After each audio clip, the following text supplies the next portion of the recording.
우리 옆 사람 같이 한번 축복하십시다. 은혜를 체험합시다.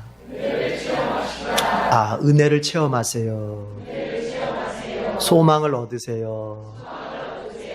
아멘. 하나님의 은혜를 체험하면 그때 소망이 생기거든요. 예배에 와서는 그렇게 된 상태에서 다시 세상으로 나가야 돼요. 신약성경 27권 중에서 절반을 차지하는 성경이 이제 사도 바울의 편지들, 사도 바울의 서신들인데, 그 사도 바울의 서신들은 어떤 일정한 그 양식이 있어요. 하나의 패턴이 있어요. 자, 어떤 거냐면 앞부분에서는 구원론을 이야기합니다. 죄인인 우리가 어떻게 구원을 받는지, 하나님의 진노의 대상인 죄인이 어떻게 하나님의 자녀가 될 수 있는지, 그 구원에 대한 얘기를 해요. 그리고 이제 나머지 뒷부분에서는 구원받은 사람의 삶에 대해서 얘기해요. 구원받은 사람이 남은 생애를 무엇을 위해서 살아야 하고 어떻게 살아야 되는지를 얘기를 해요. 바울의 서신은 거의 대부분이 그런 구조로 이루어져 있고, 또 어떤 것들은 꼭 이렇게 절반 나누지 않지만 곳곳 속에서 구원을 얘기했다면, 신자가 받은 구원의 그 원리와 영광을 얘기했다면, 또 그 옆에는 그 구원받은 신자가 삶을 어떻게 살아가야 되는지를 반드시 얘기합니다. 오늘 우리가 읽은 에베소서도 마찬가지예요. 바울의 서신으로서 에베소서 역시 그런 구조를 가지고 있어요. 에베소서 앞부분에서는 죄인인 우리가 어떻게 구원받는지 내지는 구원받았는지를 설명합니다. 자, 그 내용을 한마디로 요약하면 이런 겁니다. 우리가 구원받은 것은 우리의 공로나 우리의 선행이나 우리의 어떤 노력들로가 아니라 하나님의 은혜의 결정체인, 하나님의 사랑의 절정인 예수 그리스도를 믿는 믿음으로 구원받는다. 자, 더 쉽게 합시다. 예수를 통해서 구원받는다. 하나님의 은혜로 예수를 통해서 구원받는다. 이게 핵심이에요. 그렇게 설명해요.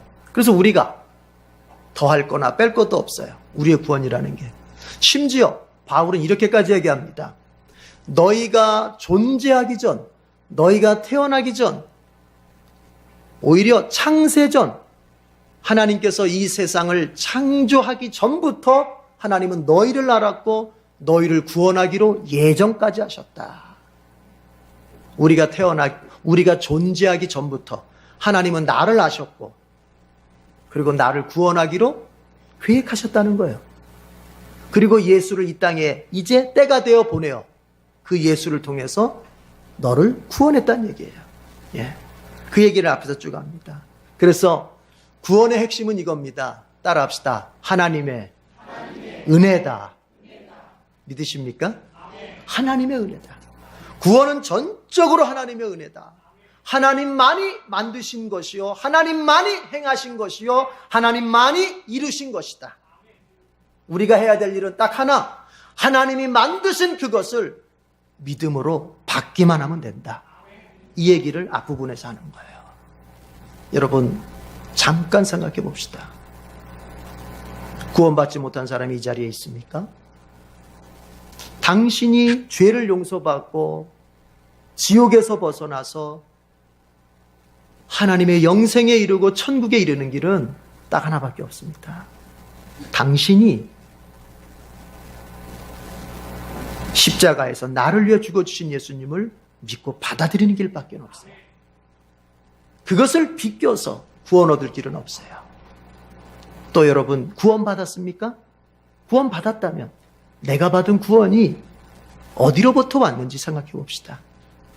여러분, 내가 받은 구원이 하나님의 은혜라고 믿는지, 아니면 나의 어떠한 수고의 대가, 노력의 대가, 공로의 대가라고 믿는지 여러분 잘 생각해 보십시오. 정말 내가 받은 구원이 하나님의 은혜라고 믿는 사람과 내 공로라고 믿는 사람, 이거 어떻게 구별할 수 있을까요? 어떻게 구별할 수 있을까요? 우리는 말로는 다, 여러분, 기독교인들 치고 구원이 하나님의 은혜라고 말하지 않는 사람은 없습니다. 다 말합니다. 구원이 다 하나님의 은혜라고 말합니다. 여러분도 그렇게 말할 거예요. 왜냐? 그건 정답이기 때문에 그런 거예요. 그러나 그 정답이 내 진짜의 신앙 고백인지는 생각해 봐야 돼요. 성경의 정답을 맞추는 것과 정말로 그것이 나의 신앙 고백인가는 이건 다른 얘기예요.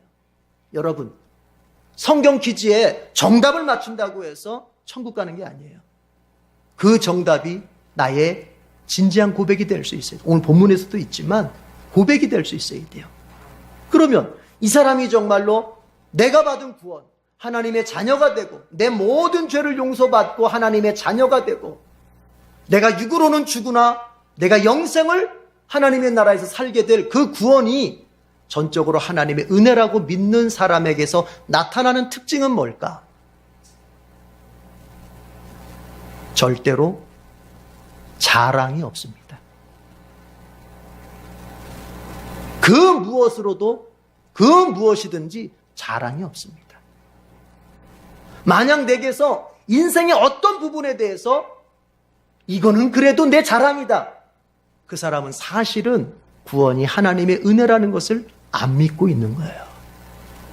구원이 하나님의 은혜라고 믿는 사람은 그 구원과 관련해서만이 아니라 내 인생 전체를 통틀어서 결코 내게서 자랑할 게 아무것도 없는 거예요.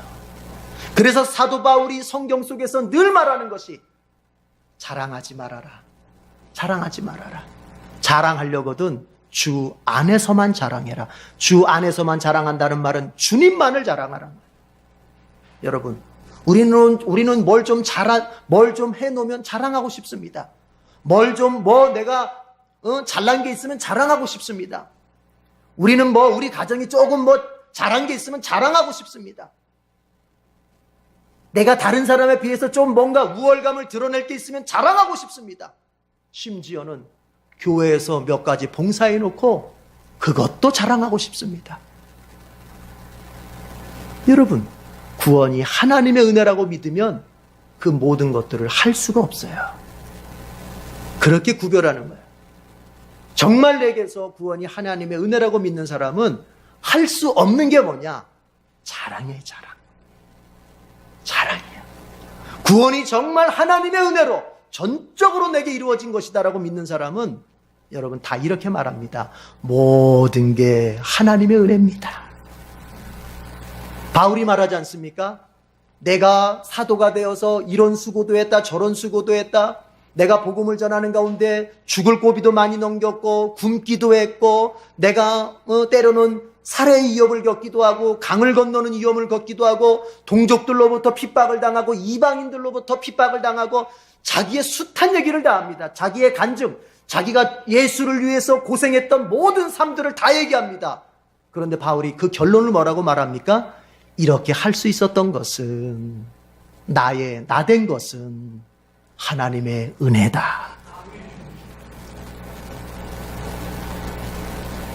내가 잘나서 그렇게 했던 것이 아니라 하나님의 은혜다.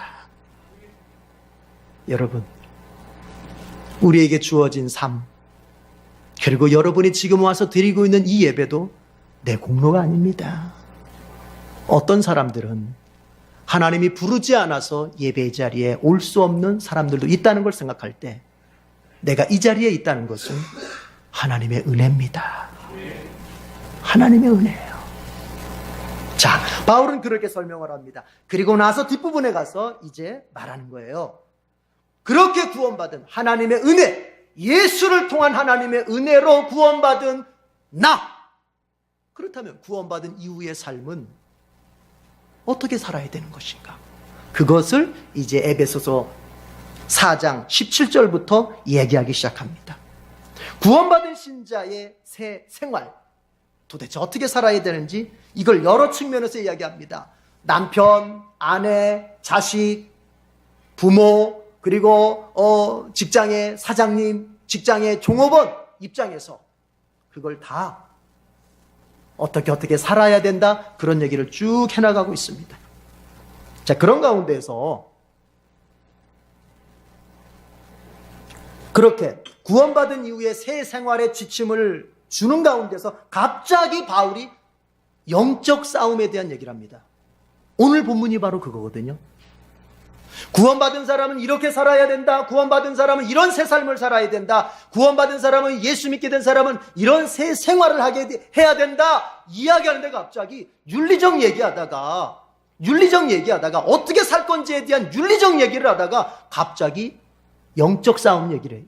영적 싸움, 영적 전쟁, 영적 전투, 이렇게도 표현하는데, 오늘 우리는 우리 성경에 있는 그대로 영적 싸움에 대해서 얘기를 하고 있어요. 그러면 이것부터 생각해 봐야 돼요. 왜 사도 바울은 어떻게 살까에 대한 문제, 윤리적 문제를 얘기하다가 영적 싸움에 대해서 갑자기 주제를 꺼내는 것일까? 이거를 질문해 봐야 돼요. 왜 그럴까요? 여러분, 신자의 새 생활이라고 하는 것은 그냥 이루어지는 게 아닙니다. 신자의 새 삶이라고 하는 것은 반드시 영적인 싸움을 통해서 이루어지는 거예요. 이걸 알아야 돼요. 내가 예수 믿고 새 사람이 된다, 내가 예수 믿은 후에 새 인생을 산다, 이건 그냥 되지 않습니다. 반드시 전쟁하면서 되는 거예요. 이걸 바울이 얘기해 주는 거예요. 우리는 생각할 때 예수 믿고 나서 그냥 시간이 가면은 예수 믿는 사람이 되는 줄 예수 믿는 사람으로 삶을 사는 줄 알아요. 내가 교회를 다니고 내가 예수를 믿고 시간이 가면 그냥 내 인생이 점점 그 수준이 점점 예수 믿는 사람으로 되는 줄 알아요. 그러나 바울은 그렇게 말하지 않습니다. 구원받은 신자의 새 삶이라고 하는 것은 그냥 되는 것이 아니라 무엇을 통해서만 된다? 영적 싸움을 통해서만 된다. 그 얘기를 하는 거예요. 이걸 명심해야 됩니다. 이걸 잊으면 안 돼요. 왜 그럴까요? 왜 구원받은 우리의 새 삶이 영적 싸움을 통해서만 이루어질까요? 쉽게 말해 이겁니다. 내가 예수 믿었어. 이제 좀 뭔가 좀 그래도 다르게 살아봐야겠지. 이렇게 마음 먹었다고 되는 게 아니란 말이에요. 되는 게 아니에요. 반드시 뭘 통과해요? 영적 싸움을 통과한단 말이에요. 왜 그럴까요? 그것은 구원받은 우리의 새 인생을, 새 생활을 방해하려는 존재가 있기 때문에 그런 거예요. 자, 성경 보세요. 11절 보세요. 11절. 그 존재가 누구인지 보세요. 11절 다 같이 읽어보겠습니다. 시작. 악마의 관계에 맞설 수 있도록 하나님이 주시는 온몸을 덮는 갑옷을 입으십시오. 악마, 세 번역은 악마 이렇게 표현하는데 우리가 흔히 말하는 마귀, 사탄. 여러분, 사탄이 존재하는 걸 믿으십니까? 마귀가 있다는 걸 여러분 믿으십니까? 그런데 그 마귀가 여러분 그냥 아무 생각 없이 존재하는 게 아니라 오늘 성경 보십시오. 악마의 관계 그랬습니다. 관계라는 말은 이것은 간사한 계획 이런 의미. 영어 성경으로 보니까 schemes, 어떤 계획, 의도, 목표 이걸 말하는 거예요. 그러니까 마귀가 그냥 존재하는 게 아니라 여러분 목적을 가지고 그리고 그 목적을 이루는 계획을 가지고 존재한다는 거예요. 그럼 마귀의 그 목표가 뭘까요? 그 마귀의 그 목적이 뭐고 마귀가 이루려고 하는 그 목적이 뭘까요? 그것은 구원받은 신자와 하나님과 멀어지게 만드는 거예요. 신자가 이 사람이 구원을 받았다 할지라도 예수 믿게 됐다 할지라도 이 사람이 구원받은 이 사람을 하나님하고 단절된 삶을 살게 함으로 말미암아 전혀 기쁨도 전혀 소망도 전혀 안식도 못 누리는 삶으로 가게 만드는 것이 마귀가 목표하는 거예요. 그것을 지금 바울이 말하는 겁니다. 악마의 관계, 마귀의 그 간사한 계획을 알아야 된다는 거예요. 우리가 예수 믿고 나서 정말 이제부터는 내가 새롭게 살면서 그 예수께서 약속하신 그 기쁨과 평화와 소망을 좀 누려봐야 되겠다 하는데 그게 그냥 되질 않아요. 왜요? 우리를 방해하는 존재가 있어요. 목적을 가지고 우리를 하나님으로부터 멀어지게 하고 떨어지게 나가고 만들고, 교회로부터 멀어지게 하고 떨어지게 가게 만들고, 믿음으로부터 미끄러지게 만들고, 하나님이 약속하신, 예수께서 약속하신 그 세상이 줄 수 없는 그 평화와 기쁨을 누리지 못하도록 만드는 그 존재, 마귀가 엄연히 우리를 방해하기 위해서 이렇게 존재한다고 하는 것을 기억해야 돼요. 그러면 우리의 영적인 삶이라고 하는 것은, 예수 믿고 난 후에 구원받은 삶이라고 하는 것은, 예수 안에서 뭔가 소망이 있고 평화가 있고 새로운 인생을 산다고 하는 것은 그냥 되는 것이 아니라 그 방해자 마귀와 한바탕 싸움을 하면서야 되는 거예요. 그래서 바울이 영적 싸움을 말하는 거예요. 여러분 다시 생각해 봐요. 예수 믿고 시간만 흐른다고 해서 내가 예수 믿는 사람이 되는 게 아니에요. 우리 앞에는 영적인 싸움이 놓여진 거예요. 여러분이 예수 믿기 전에는 영적인 싸움이 없었습니다. 왜요? 마귀가 여러분 편인데 뭘 싸워요? 같은 편끼리. 그러나 여러분이 예수 믿기로 작정하고 예수 믿는 신자가 되는 순간부터는 이제 여러분은 마귀와 원수관계가 됐어요. 옛날에 친구처럼 지낼 수 없어요. 원수관계가 됐어요. 그리고 그 마귀는 이런 목표를 가지고 하나님으로부터 여러분을 멀어지게 만들고, 믿음에는 시험이 들어서 미끄러지게 만들고, 주님의 몸된 교회에는 그 마음도 다 두고 싶지 않은 시험에 빠지게 만들어서 그 신자를 아주 질식사시키려고 하는 그 목표를 가지고 우리에게 다가오고 있다는 것을 기억해야 돼요. 그래서 바울이 영적 싸움을 싸워야 된다 말합니다. 여러분 12절을 읽어보십시오. 12절 다 같이 시작. 우리의 싸움은 인간을 적대자로 상대하는 것이 아니라 통치자들과 권세자들과 이 어두운 세계의 지배자들과 하늘에 있는 악한 영들을 상대로 하는 것입니다. 기억해야 돼요. 우리의 싸움은 사람을 상대로 하는 싸움이 아니에요. 옛날 개역개정 성경에는 뭐라고 표현되어 있어요? 우리의 싸움은 혈과 육에 대한 싸움이 아니다. 혈과 육이라고 하는 표현은 다른 게 아니에요. 사람을 말하는 거예요. 우리의 싸움은 사람과 싸움. 예수 믿는 사람이 제일 바보 같은 것은 사람을 상대로 해서 싸우는 거예요. 예수 믿는 사람은 사람과 싸우면 안 돼요. 사람은 싸움의 대상이 아니라 섬김의 대상이고 복음화의 대상이고, 여러분 우리의 사랑으로 이끌어줘야 될 대상이에요. 사람과는 싸우는 게 아니에요. 우리의 진정한 싸움의 대상은 누구라고 지금 바울이 얘기해 줍니까? 네 가지로 표현됐어요. 보니까 통치자들, 권세자들, 어두운 세계의 지배자들, 하늘에 있는 악한 영들. 한마디로 말하면요, 악한 영들이에요. 그걸 네 가지로 표현한 거예요. 여러분, 영적인 싸움이 어려운 이유가 바로 여기에 있습니다. 이 영적인 싸움이 우리의 육신의 눈으로 보이는 대상과의 싸움이 아니기 때문에 어려운 거예요. 우리의 육신의 눈으로 볼 수 없어요. 형체가 없어요. 그러나 우리는 싸워야 돼요. 그래서 어려운 거예요. 그러나 먼저 내가 싸움의 대상이, 나의 싸움의 대상이 누구인 것부터 잘 짚고 가야 돼요. 저는 예수 믿는 사람이 어디 가서 굉장히 부딪히는 사람이 되는 걸 보면은 조금 안타까워요. 어디 식당을 가더라도 뭐 좀 종업원들이 좀 실수하면 그냥 막, 이건 예수 믿는 사람이 할 게 못 되는 거예요. 그건 똑똑한 것도 아니고. 그래요. 세상적으로는 똑똑할지 몰라도 예수 믿는 사람으로서 그것은 할 바가 아니에요. 사람과 싸우면 안 되는 거예요. 덮어줄 수 있고, 감싸줄 수 있고, 용서해 줄 수 있는 거. 사람에 대해서는 그런 마음이 있어야 돼요. 그러나 여러분, 악한 영에 대해서는, 나를 죄로 이끌고 나의 믿음을 배반하게 만들고 내가 신앙과 등지는 삶을 살게 만드는 악한 영에 대해서는 여러분, 성경은 아주 단호하게 말합니다. 뭐라고 합니까? 상대하라는 것입니다. 상대하라고 말합니다. 근데 우리는 자꾸 거꾸로 해요. 사람하고는 상대자라면서 정작 나의 영혼을 죽이고 나의 신앙을 병들게 하는 악한 영은 이런 사정 저런 사정 봐주면서 그냥 타협해요. 거꾸로 가요. 봐야죠. 여러분이 지금 여러분과 여러분의 가정이 힘들고 어렵고 아픈 가운데 있다면 잘 생각해 봐요. 혹시 그것이 싸워야 할 영적 전쟁을 싸우지 않고 있어서 그런 건지 잘 생각해 봐요. 내가 싸워서 대적해서 싸워야 되는 그 영적 전쟁을 그냥 놔두니까 마귀가 내 안에 들어와서 내 가정에 들어와서 아주 판을 쳐요. 판을 쳐. 그러면 그 가정이, 그 개인이 평화로울 수 있겠어요?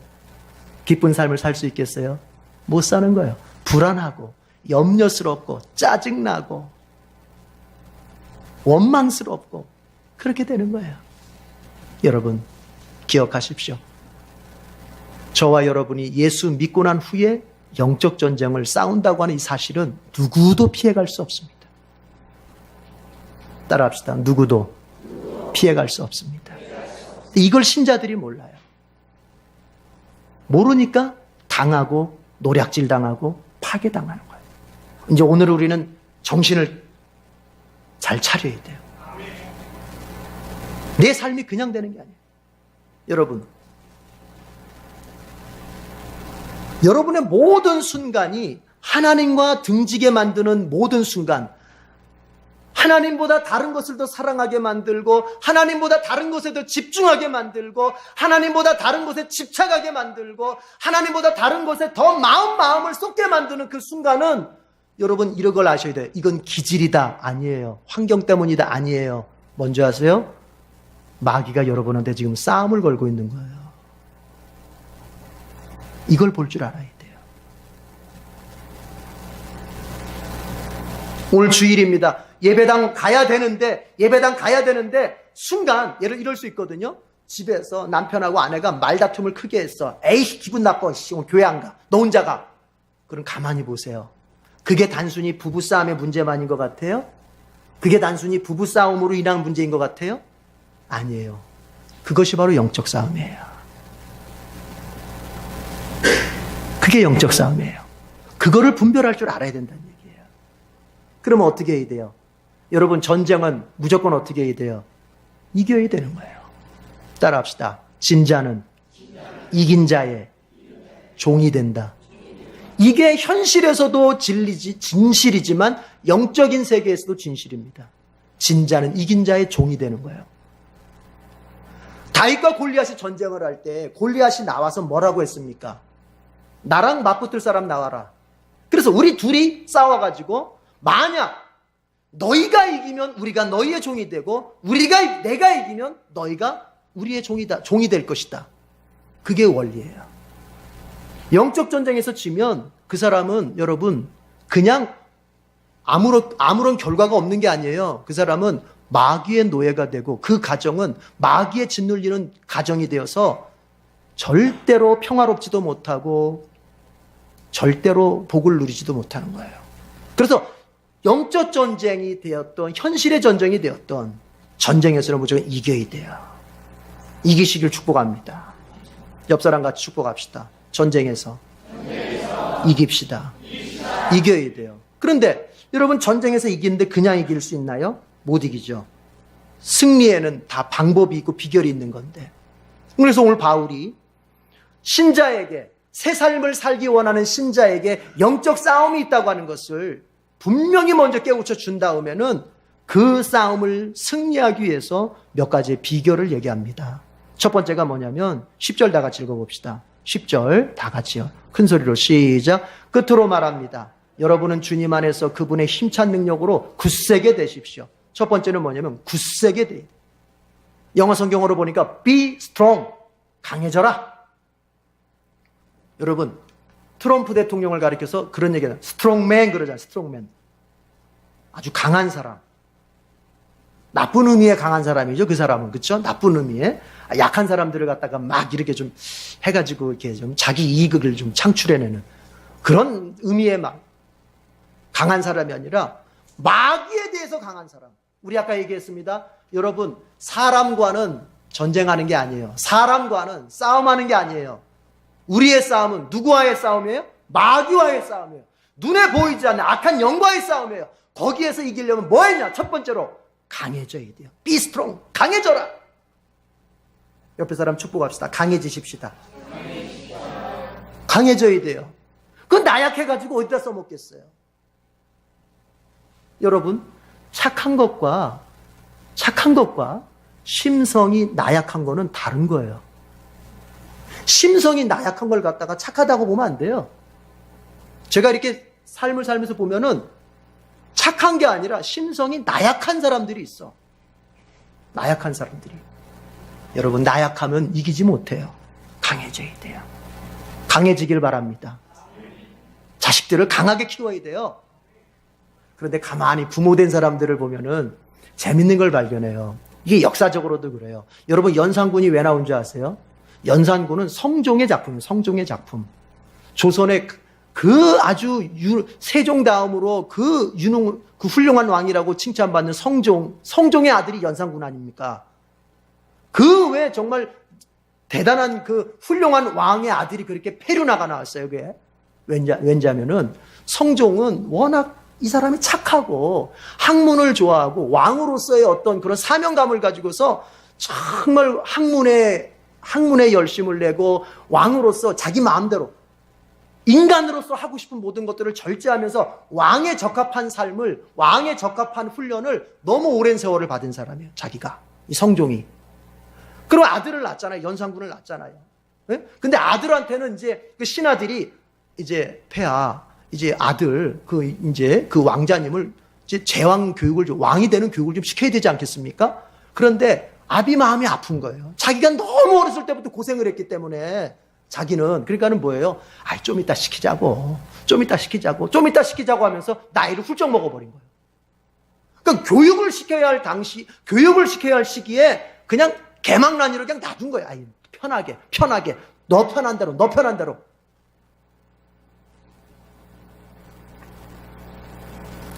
본인은 강하게 훈련받았는데 그걸 자기가 힘든 걸 알잖아요. 그러니까 뭐예요? 자기 자식한테는 그 강하게를 못 시키는 거예요. 그게 고생스럽다는 걸 아니까.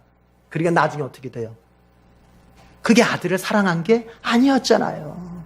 연산군이 어떻게 되는지 여러분 잘 아시지 않습니까? 여러분, 이상해요, 부모들이. 나는 강하게 정말 죽도록 고생하면서 훈련했으면 내 아들도 그렇게, 내 자식도 그렇게 해야 되는데 뭐가 있냐면요. 야, 아비는 고생했지만 너만큼은 고생하지 말아라. 그리고는 어떻게 키워요? 그냥 온실 속의 화초처럼 다 해주면서 키워. 그러다 보니까 나중에 어떻게 돼요? 그 자식이 세상 나와서 사랑꾸실 못하고 엉망으로 사는 거예요. 여러분, 하나님은 우리가 강해지길 바라십니다. 하나님은 우리를 절대로 온실 속의 화초처럼 키우지 않습니다. 우리가 이런 얘기를 해요. 자, 하나님의 위로 이런 얘기를 합니다. 그런데 성경적인 의미에서 하나님의 위로라고 하는 것은 감정 노름이 아니에요. 힘들지. 그래, 괜찮아. 이거 다 이해해. 뭐 또 그럴 수도 있지 뭐. 알았어, 됐어. 그래, 알았다. 이게 하나님의 위로가 아니에요. 크레이그 반즈라고 하는 신학자가 성경을 연구하면서 발견한 걸 얘기하는 거예요. 제가 지금 개인적으로 얘기하는 게 아니라 하나님의 위로라고 하는 것은 강하게 한다는 의미가 있다는 거예요. 원어적으로는. 하나님의 위로가 그냥 감정만 알았다 아이고 내 자식 이게 아니라 너 강해져라. 내가 네 사정 알고 네 형편 알아. 그러나 강해져야 된다. 내가 너와 함께 있으니까 강해져라. 내가 널 도와줄 테니까 강해져라. 네가 두려워하고 있는 그곳에 네가 두려워하고 있는 그 대상에 내가 함께 가줄 것이고 함께 있을 거니까 그게 위로 아닙니까? 그런데 그 다음이 있어요. 뭐예요? 강해져라. 여러분, 강해져야죠. 오늘 말하지 않습니까? 굳세게 되십시오. 이게 개역개정에서는 강하게 되라. 그런데 여러분, 강하게 되는 비결이 있어요. 뭐냐? 다시 보세요, 성경. 끝으로 말합니다. 여러분은 주님 안에서 그분의 힘찬 능력으로 굳세게 되십시오. 한 가지만 봅시다. 주님 안에서 강해지는 거예요. 신자가 강해지는 비결은 두집어 불끈 쥐고 어금니까 깨물고 열심히 살아야지 이게 아닙니다. 신자의 강함이라고 하는 것은 어디에 오느냐? 주님 안에서. 주님 안에서라는 말은 뭐냐? 주님과 연합할 때 신자가 강해지는 거예요. 연합할 때 강해지는 거예요. 내가 혼자 이제부터 의지의 한국인이다, 내가 열심히 살아야지, 아니에요.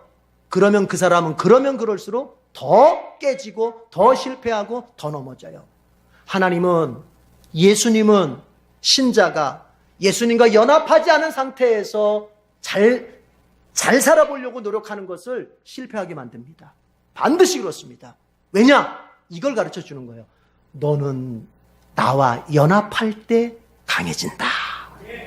네가 나를 떠나서는 아무것도 할 수 없다. 그래서 신자는 이걸 알아야 돼요. 여러분 꼭 기억하세요. 신자는 예수 떠나서 노력하는 모든 것은 실패하게 마련입니다. 제가 하나님 앞에 신학하고 목사 되겠다고 그렇게 서원해 놓고는 그게 싫어가지고 요나처럼 10년을 제가 도망 다녔잖아요. 10년 동안 그냥 이리저리 뺀질뺀질하면서. 그런데요, 제 마음에 뭐가 있는 줄 아세요? 그 당시 도망 다닐 때, 아유, 이거 내가 뭔가 직장 생활을 하더라도 내가 이거 아무리 열심히 해도 하나님이 안 되게 하실 텐데, 이런 마음이 있는 거예요. 왜요? 내가 지금 뭐 하고 있어요? 요나처럼 지금 하나님 피해서 도망가고 있잖아요. 도망가면서 지금 이걸 열심히 해보겠다는 거 아닙니까? 그럼 뭐예요? 아, 이거 안 될 텐데, 안 될 텐데, 이거 해도 안 될 텐데, 저거 해도 안 될 텐데, 아무리 열심히 해도 안 될 텐데, 죽었다 깨어나도 안 될 텐데, 이 마음이 계속 짙습니다, 제 안에. 그래서 결국은 뭐예요? 에라 모르겠다. 알겠습니다. 하나님 가겠습니다. 하나님께 돌아왔더니 하나님이 결혼도 하게 해주시고 잘 살게 해주시고.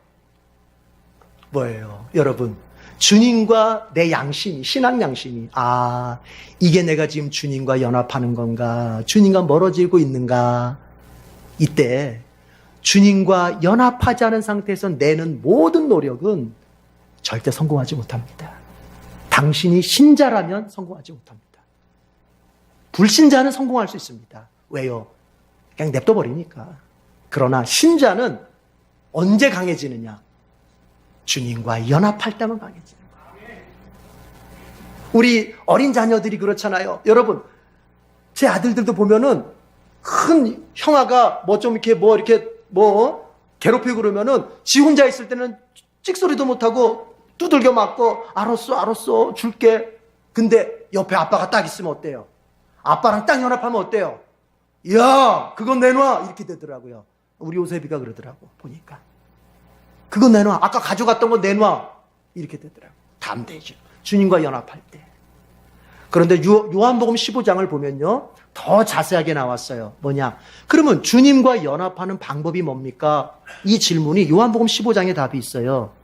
주님께서 이렇게 말씀하십니다. 너희가 내 계명을 순종하면 너희가 내 안에, 내가 너희 안에. 그게 주님 안에거든요. 너희가 내 안에, 내가 너희 안에. 그런데 조건이 뭐예요? 주님의 계명을 순종하면. 그러니까 자, 정리해 봅시다. 주님의 말씀을 순종하면 주님과 연합이 되고, 주님과 연합하면 그 신자는 어떻게 된다? 강해지는 거예요. 강해지면 비로소 골리앗을 때려 눕히는 거예요. 이게 다 원리가 있는 거예요. 그냥 되는 게 아니라. 주님과 연합해서 강해지시길 바랍니다. 그래서 다 이기길 바랍니다. 또 하나는 뭐냐면, 승리의 비결 두 번째는 13절부터 17절까지인데, 대표적으로 13절만 읽어봅시다. 13절 다 같이 시작. 그러므로 하나님이 주시는 무기로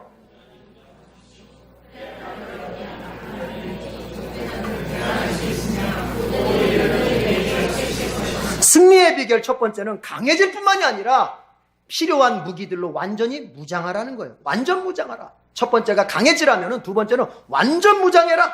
완전 무장. 무장을 해야죠. 아니, 군인이 무장을 안 하고 어떻게 전쟁을 해요? 그러면서 이제 14절부터 17절까지는 무장에 대한 얘기를 하는 거예요. 무장에 대한. 진리의, 14절 보니까 진리의 허리띠. 여러분, 진리의 허리띠가 뭘까요? 이것은 우리가 사실 이런 말들은 여러 가지로 해석할 수 있지만 저는 이렇게 말씀드리겠습니다. 여기서 말하는 진리는 성경 말씀의 진리라기보다는 이것은 진실을 말하는 거예요. 진실. 마음의 진실을 말하는 거예요. 그걸 저는 더 다르게 좀 표현해 보겠습니다. 여러분, 진리의 허리띠는 이렇게 생각하세요. 진지함을 말하는 거예요. 진실은 진지함이잖아요. 제가 한번 물어볼게요. 속으로 대답해 보세요. 여러분이 예수 믿는 것에 대해서 진지합니까? 오늘 이 자리에 와 있는 이 순간, 여러분 지금 진지합니까?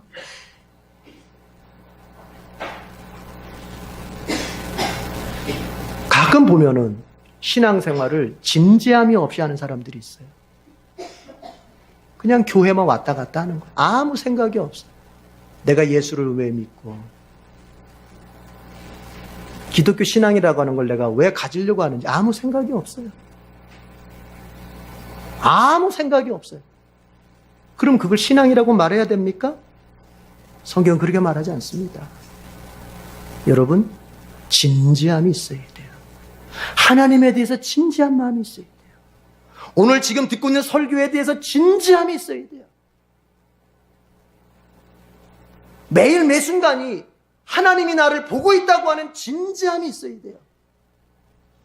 이 진지함이 있을 때 신앙생활을 내가 어떻게 할 것인가가 그 다음에 나오는 거예요. 여러분, 이 허리띠라고 하는 건 뭡니까? 이것은 로마의 군인들이 갑옷을 다 갖춰 입은 다음에 맨 마지막에 딱 졸라매는 허리띠예요. 이 허리띠가 안 되면 모든 갑옷들, 모든 장신구들은 다 흩어져서 덜렁덜렁 하다가 다 뭐예요? 여러분이 아무리 기도하고, 여러분이 아무리 성경을 읽고, 여러분이 아무리 교회에서 봉사하고, 여러분이 아무리 교회에 등록되어 있다 할지라도 하나님에 대해서, 신앙에 대해서 정말로 나의 모든 생애를 걸 만큼의 진지함이 없다면 다 가짜예요. 다 가짜예요. 그건 종교적 놀이를 할 뿐인 것이지, 예수님은 그것을 어떻게 표현했습니까? 네가 하나님을 사랑할 때 마음을 다해서 사랑해야 된다. 마음을 다하는 것. 그게 진실이고 그게 진지함이에요. 우리 오늘 오늘 이 자리에 없으면 일주일 동안 찝찝해. 그래서 왔다면 그 사람은 진리의 허리띠가 없는 겁니다. 이 자리에 올 때 내가 왜 이 자리에 와야 되고, 왜 이 자리에 앉아 있어야 되고, 내가 왜 하나님이라고 하는 그분을 내가 내 주인처럼 떠받들어야 되는지, 이 고민이 없이 신앙생활을 한다고 하는 것은 나의 모든 신앙의 행위들을, 아니 나의 모든 교회의 행위들을 다 필요 없게 만들어버리는 거예요. 허리띠가 없으면 모든 무기들은 필요 없어지는 것처럼. 그래서 바울이 제일 먼저 말하는 거예요. 진리의 허리띠. 여러분 진지합니까? 저는요, 진지하지 않은 사람을 별로 안 좋아합니다. 저는 신앙적으로도 그렇고, 저는 그래서 자꾸 이렇게 어떤 사람들 보면 이렇게 좀 그냥 말을 농담으로만 하려고 하는 사람들이 있잖아요. 저는 싫어합니다. 그런 사람들을. 하나도 재밌지도 않고, 말 한마디라도 진지하게. 더군다나 신앙 얘기를 할 땐 더 진지하게. 그게 바로 십계명에 나오는 여호와의 이름을 망령되게 부르지 말라는 것이 뭐예요? 진지하지 않은 곳에서는 신앙을 논하지 말라는 거예요. 이런 사람들이 있어요. 뭘 그걸 자랑 삼아서 얘기해. 아, 내가 술자리에 가서 술 마시면서 누구 예수 믿으라고. 그게 뭐 하는 거예요? 그런 자리에서 하나님께서 그렇게 하는 것도 영광 받으시겠습니까? 아니란 말이에요. 진지하게. 우리가 진지할 때만 나의 모든 신앙 행위들이 하나님 앞에 인정될 수 있는 거예요. 이걸 기억해야 돼요. 정의의 가슴막이. 이것은 여러분 뭘 말하는 거냐면, 옛날에 그 개역개정 보면 의의 흉배라 그랬어요. 여기까지만 설명하고 마치도록 하겠습니다. 의의 흉배. 그런데 여기 기억할 것은, 여기서 말하는 의라고 하는 것은 내가 옳은 일을 해서 얻는 의를 말하는 게 아니에요. 이 의는 그리스도의 의를 말하는 거예요. 예수님께서 십자가를 통해서 나에게 주신 의. 하나님 앞에서는 내가 죄인으로서 설 수 없는데, 하나님 앞에서는 내 의를 가지고는 설 수 없는데, 예수님이 십자가 희생을 통해서 내게 입혀주신 그 의. 여러분, 신자들이 신앙생활하다가 미끄러지고 쓰러질 때가 언제인 줄 아세요?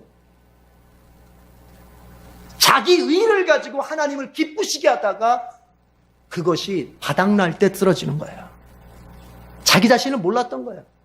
내가 이렇게 봉사하고 저렇게 신앙생활하고 저렇게 헌금하고 저렇게 내가 섬기고 했던 모든 것들이 자기 의가 돼가지고 하나님 앞에 그것을 갖다가 내가 이렇게 그걸 가지고 하나님 앞에 뭔가를 감동을 주고 하나님하고 하려고 했던, 그러나 우리가 어떻습니까? 여러분, 우리가 어느 날은 정말로 그렇게 봉사 잘하고 섬김 잘하고 기도 잘하고 신앙생활 잘할 때도 있지만 우리가 때로는 어때요? 내 마음이 힘들어서도 그렇고 환경이 어려워서도 그렇고 내가 그것을 하지 못할 때도 있잖아요. 그렇잖아요. 생각만큼 기도하지 못하고 생각만큼 봉사하지 못하고 생각만큼 내가 어떤 신앙생활에 열심을 내지 못할 때도 있잖아요. 그러면 어떻게 해요? 그런 사람이 미끄러지는 거예요. 내가 이러니까 하나님도 나 안 사랑하시겠지 하고 미끄러지는 거예요. 그걸 말하는 거예요. 우리는 그리스도의 의를 가지고 하나님 앞에 나가야 돼요. 나는 정말 보잘것도 없어요. 나는 잘할 때도 있고 못할 때도 있어요. 나는 믿음이 좋을 때도 있고 믿음이 안 좋을 때도 있어요. 헌금 많이 할 때도 있고 돈 한 푼 없어서 헌금 한 번 못할 때도 있어요. 그럼에도 불구하고 우리가 위축되지 말 것은, 우리가 하나님 앞에 설 수 있는 의는 내 의가 아니라 그리스도의 의 때문에 그런 거예요. 이거를 꽉 붙잡아야 된다는 거예요. 이걸 꽉. 이거를. 뒷부분은 다음에 이어서 다음 주에 예수를 하겠습니다. 여러분, 우리는 한 가지 이것만이라도 생각하고 갑시다. 여러분, 오늘 예배 드리고 이제 또 세상으로 나가면 그냥 살게 되는 게 아닙니다.